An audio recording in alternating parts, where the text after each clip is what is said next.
happened today was I went down to the waterfront and I took a bunch of video footage with the Canon EOS M50, and I'd spent all this time holding the camera as still as I could.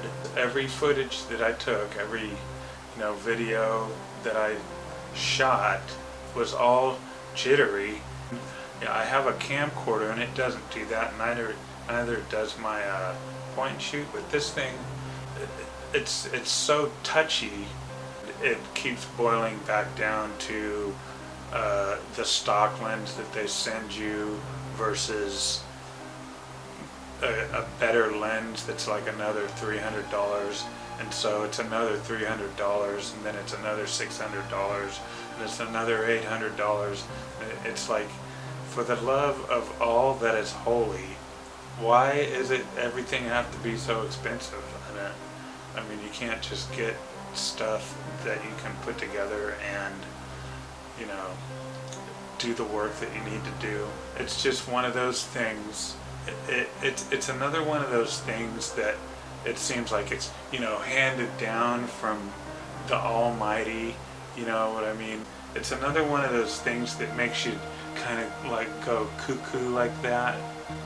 Sometimes it'll make you feel kind of like like you're just on edge. Maybe it's something to do with fate or destiny or something like that.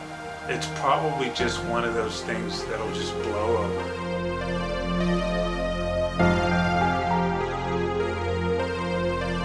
The Canon EOS M50 is it's not a point and shoot, so you have to spend time learning the various different details, and you can spend more time learning about the camera and how it works and missing shots than you do actually getting shots and having great pictures. So it's really kind of up in the air as to what it is that you're doing with your life. If you're going to be a professional photographer, then you're going to want to get a camera like this to just learn all the details and spend all that time trying to figure out how to get a decent shot.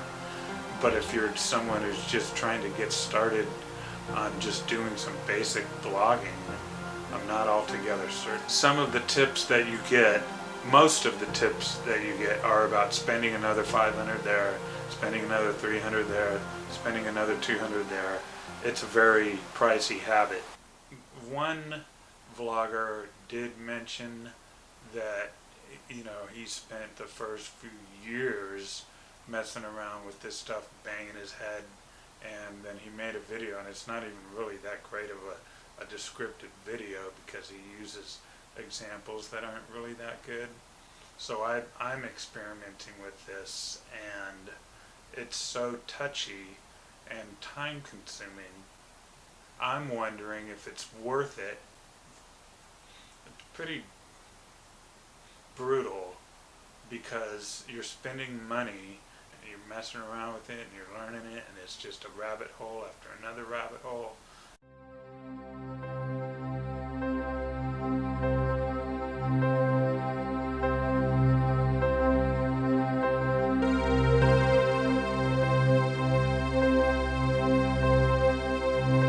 Right now I'm recording on my little Sony handheld point and shoot, which isn't a camcorder, and it's also not a Canon where you're changing all the lenses and everything.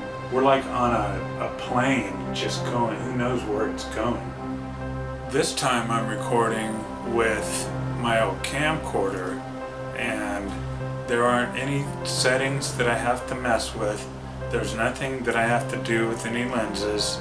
All I had to do was put it on the tripod and start and then hit record, and this is where I'm at. I haven't spent any time messing around with any kind of gear to do what I need to do.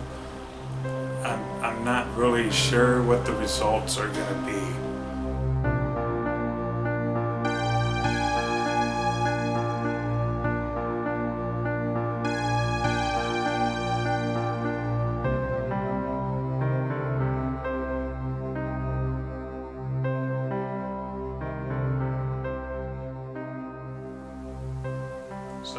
that's the way things are going today.